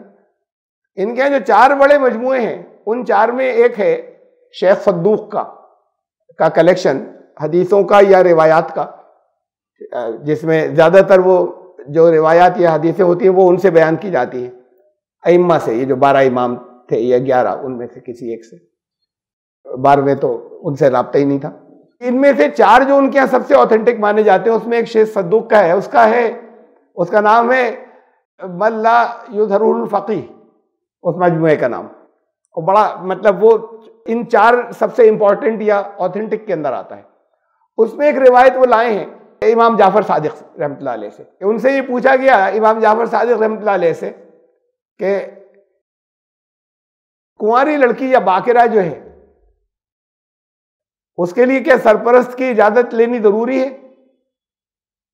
تو انہوں نے کہا نہیں، یہ اصل میں تو متع رکھے ہی اس کی وجہ سے گیا ہے، اس کی عزت کا خیال کرو، بدنامی ہوتی ہے اس کی عزت کا خیال کرو، اور اس کی عفت و پاک دامنی کا خیال کرو، اور اصل میں تو نکاح اسی کی وجہ سے مباح یا جائز کیا گیا ہے، کنواری کی وجہ سے، کہ وہ کر سکے، یہ دوسروں کے لیے نہیں تھا، دوسروں نے تو اصلاً اس کی وجہ سے، دوسرے تو مطلب ٹھیک ہے سب کے لیے ہو گیا، لیکن اصل تو اسی کی وجہ سے تھا، کنواری لڑکی کی وجہ سے کہ وہ متع کر سکے، اور اس کی عزت و پاک دامنی اور عفت کا خیال رکھو، تو اجازت ضروری نہیں ہے سرپرست سے۔ اب یہ جو ہے کہ وہ کسی گھر کے بڑے سے بھی اجازت ضرورت نہیں ہے، ایک لڑکا ہو لڑکی، چاہے شادی شدہ ہو، ایک مرد ہو ایک عورت، چاہے شادی شدہ ہو چاہے غیر شادی شدہ ہو، وہ آپس میں طے کر لیں کچھ مدت کے لیے۔ شرائط بس 3 ہیں۔ پہلی شرط ہے مدت طے ہونا ضروری ہے، دوسری شرط یہ ہے کہ مہر طے ہونا، مہر کا اسپیسیفک ہونا ضروری ہے، اسی وقت بیان کر دینا متع اسٹارٹ ہوتے وقت، ورنہ متع جو ہے وہ شروع ہی نہیں ہوگا۔ یہاں تو یہ ہے کہ اگر غلطی ہو گئی اور نہیں بیان کیا یا نہیں طے ہوا تو جو سماج میں جیسا ہوتا ہے وہ مقرر ہوگا، یا ہاتھ لگائے بغیر اگر طلاق ہو گئی تو اس کا آدھا ہوگا۔ یہاں یہ کہ مدت طے کرنی ضروری ہے، یہ مدت جو طے کرنی ضروری، یہ اس کی شرائط میں سے ہے، کنڈیشنز میں سے۔ اور پھر کنڈیشن یہ کہ اسے وہ صیغہ کہتے ہیں ان کے یہاں، کہ صیغہ ہونا چاہیے۔ صیغہ کا مطلب خاص وہ لفظ بولا جانا چاہیے، جیسے یہ متعتک، میں نے تم سے متع کیا، ایک ہی چاہے ایک ورڈ بول دے بس، لیکن یہ کہنا ضروری ہے، خالی دلوں کے اندر ہونا کافی نہیں ہے کہ متع کرنے کے لیے آئے۔ اور اس پہ وہ یہ کہہ دے مجھے قبول ہے، قبل تو ایک ورڈ کہہ دے، عربی میں کہے تو اچھا ہے، نہیں سمجھتے ہو تو اسے اپنی زبان میں کہہ دیں کہ میں نے تم سے متع کیا، اس نے کہا میں نے قبول کیا، تو یہ ایجاب و قبول، تو اسے صیغہ کہتے ہیں، وہ کہ صیغہ ہونا ضروری ہے، خالی نیت ہونا کافی نہیں ہے۔ تو یہ تین شرائط ہیں، صیغہ ہو، مدت طے ہوئی ہو، ٹائم اسپیسیفک، وہ ٹائم ایسا نہیں ہوگا کہ اگلی عید کے بعد دن طے ہوں گے، کب، کس وقت، کس تاریخ تک یا کتنے دن تک، تو مدت اسپیسیفک طے ہونی ضروری ہے، بہر طے ہونا ضروری ہے، صیغہ ضروری ہے۔ اس کے بعد پھر اب آگے وہ نہ تو ایک دوسرے سے کوئی ان کو وراثت ملے گی، نہ اس کی کوئی ذمہ داری ہے، کسی دونوں کے اوپر ایک دوسرے کے خرچہ اٹھانے کی، کھانے پینے کی، رہائش کی کوئی ذمہ داری نہیں، اور وہ 15 منٹ کا بھی یہ متع کا نکاح کر سکتے ہیں، آدھے گھنٹے کا، اور برسوں کا بھی کر سکتے ہیں۔ اس کی وہ بتاتے یہی ہیں جو ریزن، یعنی جب یہ ایسی ہوتا ہے نا کہ جن چیزوں پر اعتراض کیا جاتا ہے، سنیوں کے یہاں بھی جن چیزوں پر اعتراض کیا جاتا ہے کہ یہ تو غلط ہے، تو اس کی پھر وہ لاجکس دیتے ہیں کہ نہیں یہ صحیح ہے، اس لیے صحیح ہے۔ یا جہاں پر بھی اعتراض کیا جاتا ہے کہ غیر دوسرے مذاہب کے کوئی چیز پر اعتراض کیا جائے تو اس کی وہ لاجک دیتے ہیں کہ یہ اس لیے ٹھیک ہے، جب کوئی اور اعتراض کرتا ہے تو اس کی جو لاجک دیتے ہیں وہ ایک ہی لاجک ہے جو دیتے ہیں کہ یہ زنا سے، بدکاری سے بچانے کے لیے ہے، ورنہ بدکاری بڑی عام ہو جائے گی اگر یہ نہیں رکھا جائے تو، اس سے بچانے کا اسلام نے ایک ذریعہ رکھا ہے۔ یہ بدکاری ہی تو ہے، ساری دنیا یہ کہتی ہے سوائے شیعوں کے کہ یہی تو بدکاری ہے، بچانے کا ذریعہ کیا ہوا سوائے اس کے کہ اس کو تم نے لیگلائز کر کے مذہب کا نام دے دیا آپ نے، یہ خود بدکاری ہے۔ اور کسی کامن سینس کے آدمی سے دنیا سے پوچھ لیں کہ رشتہ ایسے ہوتا ہے کہ اسے آپ نے نام دے دیا کہ یہ لفظ متع بول کے کہ، اور اسے پھر قرآن کی آیت میں سے نکل لیا، قرآن کی آیتوں میں سے نہیں، بڑی تعداد میں شیعوں کے یہاں نہیں، سنیوں کے یہاں حدیثیں، وہ اس کے حوالوں کا ڈھیر لگا دیتے۔ جب شیعہ سنی آپس میں بات چیت ہوتی ہے، بخاری میں، مسلم میں، ہر سارے ایک دو نہیں بہت صحابہ کی ایک کافی بڑی تعداد، بڑے صحابہ کی، جن سے وہ روایات ہیں کہ متع جائز تھا، بعض کہتے ہیں کہ بات پہلے جائز تھا بعد کو منع ہو گیا، میں ان سب کو نہیں لا رہا، ساری روایات کو بہت ہے، اور بعض کہتے ہیں کہ نہیں جائز رہا ہمیشہ، کبھی منع نہیں ہوا۔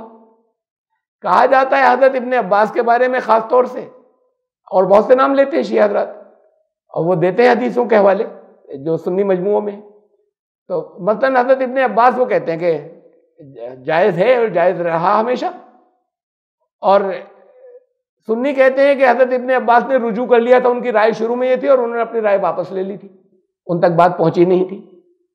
تو اب یہ اس طرح کی بحثیں چلتی چلی آ رہی، یہ بحثیں جتنی بھی ہیں یہ ان حدیثوں کی بنیاد پر، اور شیعہ حوالہ دیتے ہیں سنیوں کے یہاں کی احادیث کا کہ دیکھیے آپ کے یہاں ہے، ان کے یہاں حدیث کیسی ہیں، ان کے یہاں یہ ہے کہ خیبر کے دن اس رسول اللہ صلی اللہ علیہ وسلم نے منع کر دیا تھا، اب متع نہیں کیا کرو گے تم لوگ، اس کے بعد پھر بات کو جائز کر دیا، پھر اس کے بعد فتح مکہ کے دن کہا کہ اب نہیں کرنا، آئندہ کے لیے حرام، پھر بات کو جائز ہو گیا، جنگ اوتاس میں اجازت دے دی کہ اچھا کر لو، پھر کر دیا اب خیر نہیں اب حرام۔ بعض روایتوں کے حساب سے 4 مرتبہ حلال کیا اور حرام کیا، اور بعض روایتوں کے مطابق 3 مرتبہ حلال کیا اور حرام کیا سنیوں کے مطابق، اور شیعوں کے مطابق تو جائز ہی ہے، پرماننٹ جائز رہا، کبھی حرام نہیں کیا۔ اب اسے بھی دیکھیں کہ یہ کیا کوئی کھیل ہے؟ یعنی چاہے جتنی سیریس بات ہو، اچھی، اگر انہوں نے جائز کر حلال کر دیا تھا تو حلال ہے، انہوں نے حرام کہا تھا تو حرام ہے، لیکن یہ کیسا کھیل ہے دین کے اندر کہ آج حلال ہے، کل حرام، پھر حلال، پھر حرام، پھر حلال، پھر حرام۔ کتنی چیزیں ایسی تھی جس کو شروع میں نہیں روکا، بات کو حکم آ گیا ان کا یہ اب نہیں ہوگا، حرام ہو گیا، اب یہ بار بار کبھی حلال ہو رہا ہے کبھی حرام ہو رہا ہے۔ اور پھر ان کی آتھینٹک کتابوں میں جو سنیوں کی ہیں، ایک دو نہیں، بہت بڑی تعداد میں، اور بہت بڑے بڑے صحابہ کے ساتھ کے ناموں کے ساتھ میں، وہ ساری کی جھوٹی ہوں گی روایات۔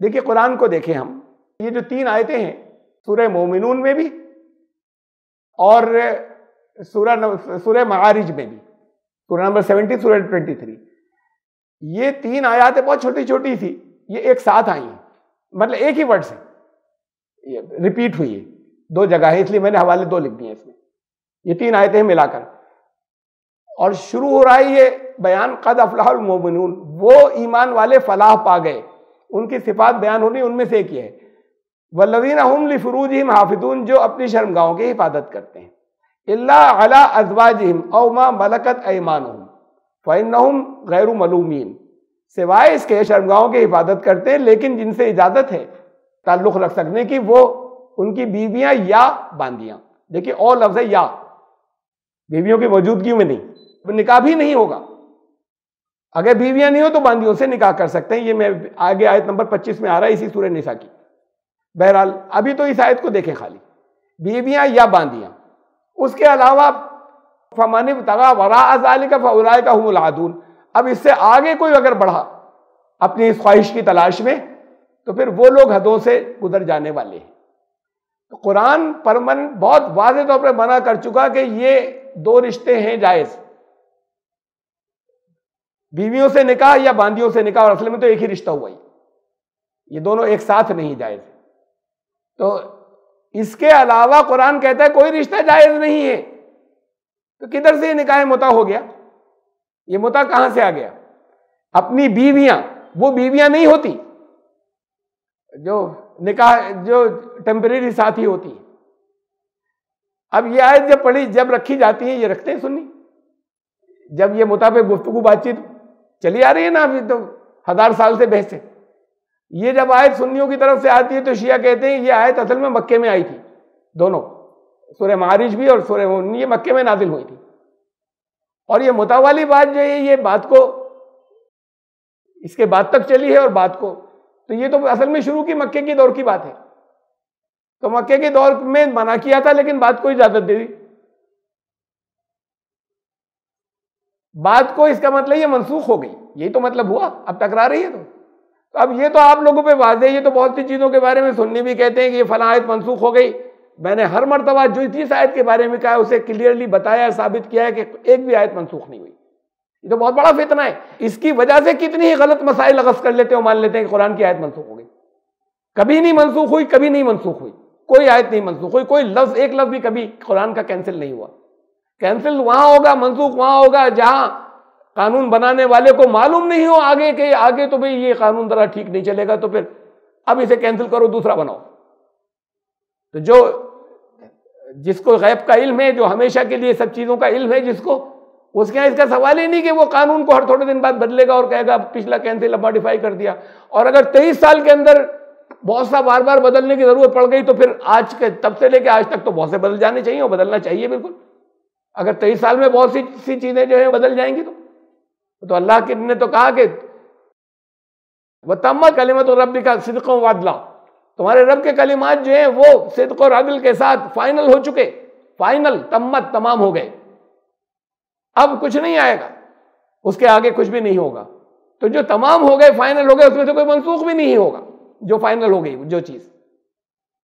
بہرحال تو اب یہ آیت واضح طور پر، اب وہ اسے منسوخ مانتے ہوں تو یہ لوگ جو لوگ منسوخی مانتے ہیں وہ سنی بحث کرتے رہے ان سے، لیکن یہ فائنل بات ہے کہ یہ آیتیں اس بات کو فائنل کرتی ہیں کہ وہ نکاح متع جو ہے وہ ناجائز ہے، وہ جسے وہ نکاح متع کہتے ہیں وہ ہے ہی نہیں، کبھی جائز نہیں، کبھی نہیں تھا۔ ایک بات کو اس کا خیال رکھیں کہ جیسے شراب اس کی حرمت آئی، اس سے پہلے شراب حلال نہیں تھی جب یہ اعلان آیا کہ یہ ناپاکی ہے، حلال کبھی نہیں تھی، ناپاکی تو پہلے بھی تھی نا، جب اعلان نہیں ہوا تھا تب بھی تو ناپاکی تھی، اس سے پچھلی شریعتوں میں بھی تو ناپاک تھی، بنی اسرائیل کی شریعت میں بھی تو منع تھی، اس کے اندر توریت کے اندر منع تھی، حرام ہے، یہودی آج بھی حرام مانتے ہیں۔ تو پھر یہ اس سے پہلے یہ لفظ کبھی کوئی نہ بولے کہ حلال تھی،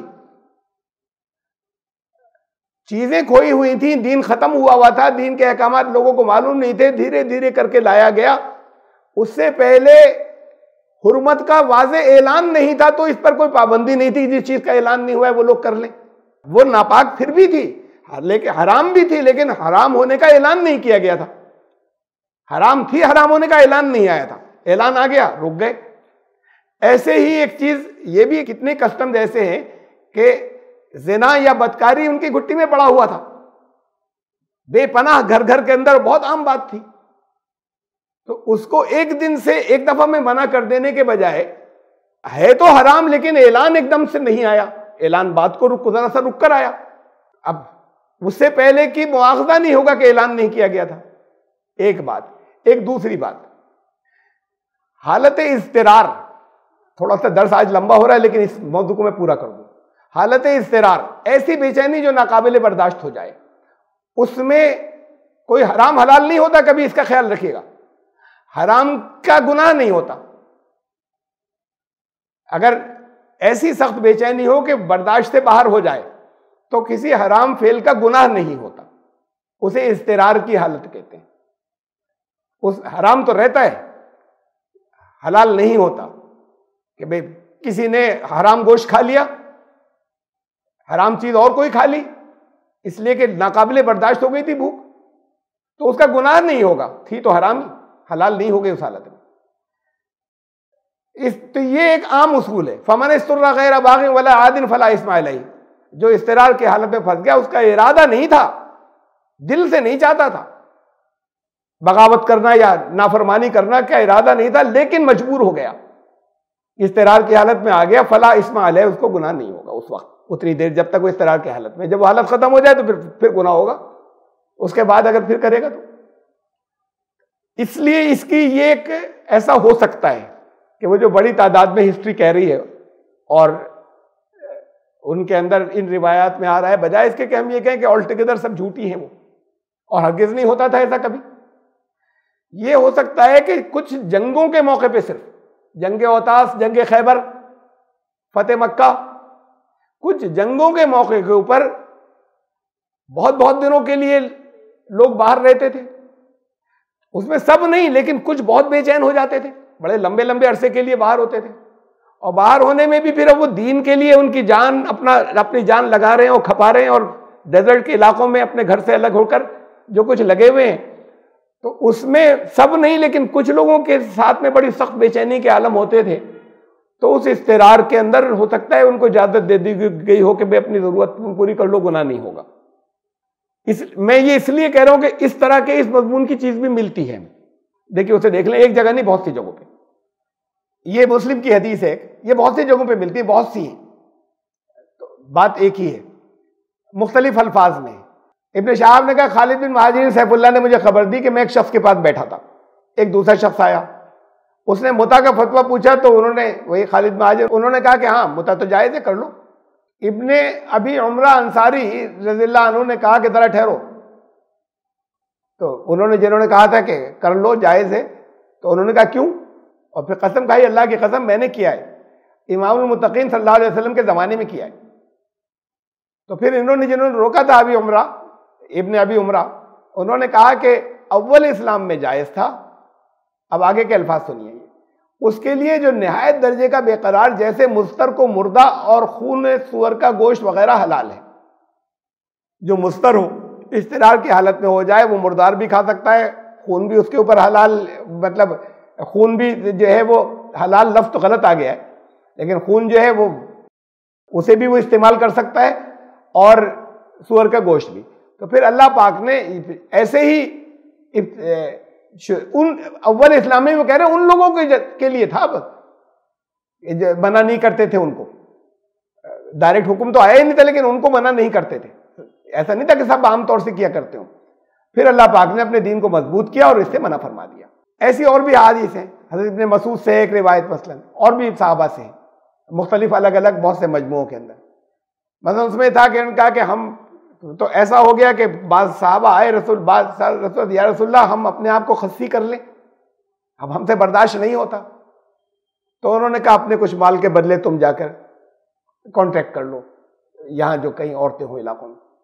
تو یہ ایک انہوں نے جو درمیان میں چیز دی دیا جسے اب متع کا نام کہا جاتا ہے یا متع کا نام دیا جاتا ہے اور اسے جائز اور حلال کہا جاتا ہے. یہ 3 جنگوں کے موقع کے اوپر ممکن ہے کہ چند لوگوں نے جنہوں نے اجازت دی، نہیں تھا کہ عام سب پھر اس کے بعد عیاشیاں کرتے پھر رہے، بلکہ چند لوگوں نے جنہوں نے یہ تک جا کے کہا کہ ہم اپنے آپ کو خصی کر لیں یا رسول اللہ، ہم سے نہیں یہاں پہ رکا جا رہا. تو اس موقع اس کے فوراً بعد انہوں نے کہا کہ دیکھو اب بالکل حرام ہے، کوئی نہیں کرنا. ایک اس مضمون کی یہ شیعہ کہتے ہیں کہ یہ حضرت عمر نے کر دیا یہ اعلان، ورنہ سب کرتے تھے اور سب جائز مانتے تھے. حضرت ابوبکر کے دور میں جائز تھا، حضور صلی اللہ علیہ وسلم کے دور میں جائز رہا. تو یہ ایک حدیث ہے ابن ماجہ کی، وہ حضرت عمر کے دور میں کیوں ایسا کیوں ہوا؟ یہ صحیح ہے کہ حضرت عمر نے سختی سے منع کیا تھا. ان کے صاحبزادے نے بتایا، عبداللہ بن عمر رضی اللہ تعالیٰ کہتے ہیں کہ جب عمر بن خطاب رضی اللہ عنہ خلیفہ ہوئے تو انہوں نے خطبہ دیا اور کہا کہ رسول اللہ صلی اللہ علیہ وسلم نے ہم لوگوں کو 3 بار متع کی اجازت دی. اجازت دی یہ نہیں ہے کہ حلال ہوا تھا، اور وہ بھی یہ کہ عام نہیں ہے، نہ عام کرتا تھا کوئی، جو بہت زیادہ تھے ان سے کہا ان کو اجازت دی، 3 بار اجازت دی اور پھر اسے حرام قرار دیا. قسم ہے اللہ کی اگر میں کسی کے بارے میں جانوں گا کہ وہ شادی شدہ ہوتے ہوئے متع کرتا ہے تو میں اسے پتھروں سے رجم کر دوں گا. یا کوئی 4 گواہ لے کے آئے کہ حضور صلی اللہ علیہ وسلم نے اسے حلال کر دیا تھا حرام کے اعلان کرنے کے بعد. تو یہ حضرت عمر کی بات جو ہے وہ اس روایت سے محسوس ہوتی ہے کہ انہوں نے کہا کہ ہاں ایسا ہوا ہے پہلے، لیکن جب رسول اللہ صلی اللہ علیہ وسلم نے فائنل اعلان کر دیا اس کے بعد انہوں نے کہا کہ اب حلال ہے. اس بات کے 4 گواہ اگر کوئی نہیں لائے گا اور پھر اگر مجھے متع کرتا ہوں ملے گا تو میں اس کو سزا دوں گا. ایک یہ روایت ملتی ہے. تو اس بات کا امکان ہے کہ میں بھئی یا تو سب غلط ہوں گی، وہ بھری گئی ہیں، وہ سب جھوٹی ہیں. یہ اس کا پھر ایک مارجن ہو سکتا ہے کہ اضطرار کی حالت کے اندر جو ایسی جو پوچھنے آتے تھے انہیں پرمیشن دے کر پھر فوراً جنگ کے فوراً بعد منع کر دیتے تھے کہ اب نہیں. اور پھر تو اضطرار کی حالت میں تو پھر یہ ہمیشہ کے لیے ہے. یہ بات خالی متع کی نہیں ہے، بات تو یہ کہ اضطرار کی حالت کے اندر ایسی اضطرار کی حالت ہو جس کے اندر کوئی اس درجے کے اوپر آ جائے کہے کہ میں اپنے آپ کو، اور پھر وہ اس جائز ضرورت پوری کرنے کے لیے کوئی راستہ نہ ہو. یہ نہیں کہ سب گھر والے نہیں کر لو نکاح کسی سے، کوئی راستہ جائز ضرورت پوری کرنے کا ہو ہی نہیں، تو پھر وہ اگر کہیں پر اس کے کسی سے تعلق ہو جاتا ہے، یہ متع لفظ تو بیچ میں سے ہٹا دیجیے، اس کا بھی گناہ نہیں ہوگا. اگر واقعی اضطرار کی حالت ہے اور کوئی راستہ ایسا ہے ہی نہیں کہ جو یہ نہیں کہ ماں باپ سے مجبور تھے تو کوئی راستہ نہیں، تو پھر وہ متع نہیں کہ کوئی بھی اضطرار کی حالت میں کوئی بھی کام جو ہے وہ اس کا گناہ نہیں ہوتا. مثلا کوئی قتل کرنے کے لیے آیا، بچنے کے لیے اسے قتل کر دیا، یہ بھی اضطراری حالت ہے کہ قتل تو حرام ہے لیکن اب تمہارے پاس کوئی راستہ نہیں ہے. جب کوئی راستہ نہیں ہے تو پھر تم مار دو اسے. تو اضطراری حالت کے اندر کوئی بھی چیز جو ہے وہ اس کا گناہ نہیں ہوتا بشرطے کوئی اضطراری حالت ہو اور کوئی راستہ دوسرا نہ ہو. اس طرح کی حالت کے اندر، اور چونکہ وہ لوگ، یہ تو بے پناہ امپورٹنٹ موقع ہے ان کا جہاد کا، جس کے اندر جنگوں کا، کہ جس کے اندر یہ ہے کہ پوری اسلامی اسٹیٹ اور ان کی اور ہار اور جیت اور اس کا سوال ہے. تو اس میں پھر کچھ لوگ جب ایسی بات کرتے ہوئے آتے تھے اور ابھی ہو سکتا ہے مہینوں لگ جائیں گھر واپسی میں، تو ممکن ہے کہ رسول اللہ صلی اللہ علیہ وسلم نے ان کو کوئی مارجن دے دیا ہو. لیکن یہ کہ اور غلط بھی ساری ہو سکتی ہے، میں تو دونوں باتیں کہہ رہا ہوں یہاں. ایک یہ توجیہ بھی ہو سکتی ہے. اتنی پھر آخری اتنی اور میں رکھ دوں بات کہ اس ٹاپک کے اوپر کہ متع کیا ہے، ورنہ پھر یہ ہے کہ یہ رہ جائے گا. شیعہ علماء کے اندر ہیں کم ہیں لیکن ہیں، اور بڑے لیول کے، جنہوں نے اسے ناجائز، حرام اور بدکاری کہا ہے، اس پر کتابیں لکھی ہیں۔ اس میں سے ایک ہے آیت اللہ ابو الفضل ابن رضا برقعی قمی، قمی کا مطلب قم کے رہنے والے، جو سب سے ان کا پاکیزہ مقدس جو ہے وہ مرکز ہے وہاں ایران کے اندر۔ ایرانی قانون میں متع جو ہے قانوناً جائز ہے ایران کے اندر، اور ایران کے بعض شہروں کے اندر تو کوئی نام بھی نہیں لے سکتا، اور بعض شہر ایسے ہیں کہ وہاں بہت عام ہوتا ہے متع۔ ٹورسٹ جاتے ہیں عراق کے، خاص طور سے شیعہ، عراق میں تو جائز نہیں ہے، وہاں جاتے ہیں ایران خالی اسی لیے جاتے ہیں کہ متع کریں گے۔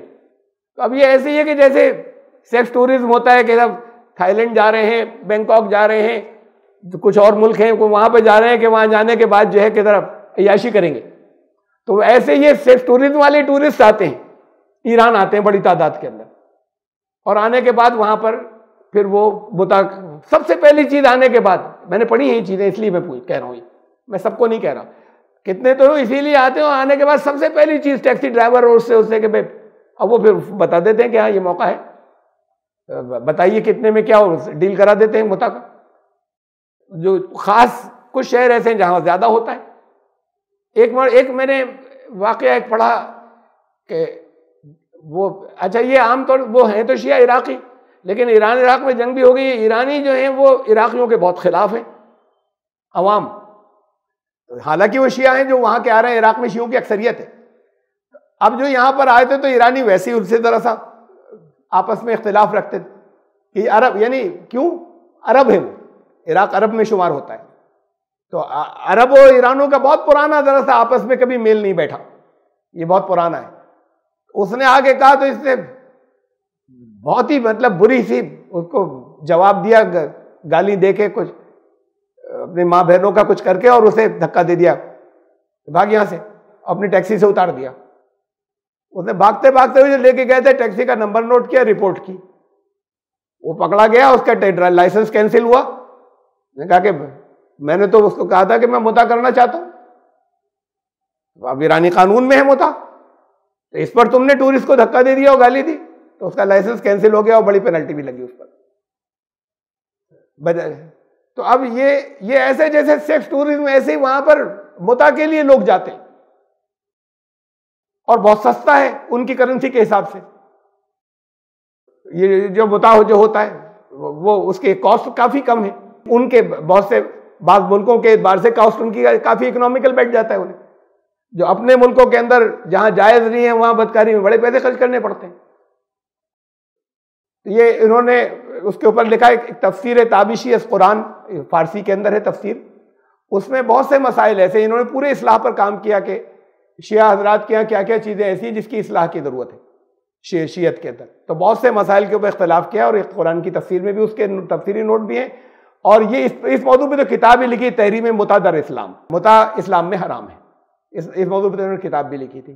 پھر ان کو وہاں سے قم سے بھاگنا پڑا، مطلب اتنے لوگ مخالف ہو گئے تھے، پورے ایران میں ان کے مخالف ہو گئے تھے جب انہوں نے کچھ اصلاحات کی کوشش کی۔ تو بہرحال آیت اللہ یوسف ثانوی، انہوں نے بھی اس موضوع کے اوپر بہت کچھ لکھا ہے اور کتابیں بھی لکھی ہیں۔ یہ علامہ آغا علی شرف الدین بلتستانی، یہ پاکستان میں، انہوں نے بھی اس موضوع پہ پاکستان کے اندر تو چونکہ بات یہ کہ شیعہ مینورٹی ہے تو وہاں پر تو شیعہ انہیں کچھ مار نہیں سکتے یا کچھ کر نہیں سکتے، بہرحال وہاں کے شیعوں کے بڑے عالم، اور چونکہ سنی اکثریت ہے وہاں پر لکھا تو ان کے خلاف کچھ نہیں ہو سکتا۔ احمد الکاتب حیدر علی قلمداران، یہ بھی قم کے ہیں، اور یہ آخری جو ان کی یہ کتاب میرے پاس ہے، ڈاکٹر موسیٰ الموسوی الشیعہ والتصحیح، اس میں انہوں نے بہت سے، اس میں وہ جو کربلا کی مٹی ہوتی ہے جس پہ سجدہ کرتے ہیں وہ ان کا بدعت ہے، اس کے لیے انہوں نے یہ ماتم جو ہے اس کے اوپر تعزیہ داری اور ماتم، اس کو انہوں نے کہا یہ چیزیں غلط ہیں، رکنی چاہیے، بدعت ہے۔ متع کے خلاف تو کافی سخت الفاظ استعمال کیے ہیں، اور انہوں نے لکھا کہ یہ کوئی بھی ان کا مذہبی لیڈر آئے ذرا سا کہہ کر دیکھیے منہ اس کا سرخ ہو جائے گا، ان سے کہیے کہ اپنی بیٹی متع کے لیے دے دو، ذرا سا ان سے کہہ کے دیکھیے کسی، تب دیکھیں کہ کیا جواب دیتے ہیں کہ کتنا قابل اجر کام ہے۔ اب یہ بات یہ کہ اندر کے ایک آدمی کہہ رہا ہے، اور یہ خود بہت بڑے آیت اللہ جو ہیں وہ ان کے پوتے ہیں، جو بہت مجھے نام یاد نہیں رہا ان کا، ڈاکٹر موسیٰ الموسوی. تو یہ اس کی شکل ہے. بہت زیادہ ڈیٹیل سے میں نے اس لیے لیا کہ اس کے آیت کے ترجمے کو وہ ایسے رکھتے ہیں. بہت زیادہ میں شیعہ سنی اختلاف کے اوپر کسی ایک سائٹ کے بارے میں کچھ نہیں کہتا، لیکن وہ چیزیں کہ جو سنیوں کے ہاں بھی جیسے حلالہ بدکاری ہے اس کو تفصیل سے کہنا چاہیے، اور ایسے ہی یہ بدکاری ہے اسے بھی تفصیل سے ہی کہنا چاہیے. یہ وہ چیزیں ہیں کہ جسے غیر مسلموں کے سامنے رکھتے ہوئے حلالے کی بات کو، تفصیلات کو سنیوں کی زبان بھی لڑکھڑائے گی کہ کیا ہوتا ہے، اور شیعوں کی بتا کو اگر سمجھانے کہیں لگے تو ان کی زبان لڑکھڑائے گی کہ کیا ہوتا ہے. جسے خود اپنے آپ کو ہچکچاہٹ ہو اور کہہ نہیں سکے، شرم آئے، تو اس پہ سوچنا چاہیے کہ کہیں کچھ کمی ہے اور تم نے اسے غلط سمجھا ہے. بہرحال آج کا درس بہت لمبا ہو گیا، لیکن اس موضوع کو پورا کرنا تھا ڈیٹیل کے ساتھ میں اور ختم کرنا تھا. ہم آیت نمبر 24 تک ہی آئے ہیں. 25 سے پھر انشاءاللہ زندگی رہی تو آئندہ شروع کریں.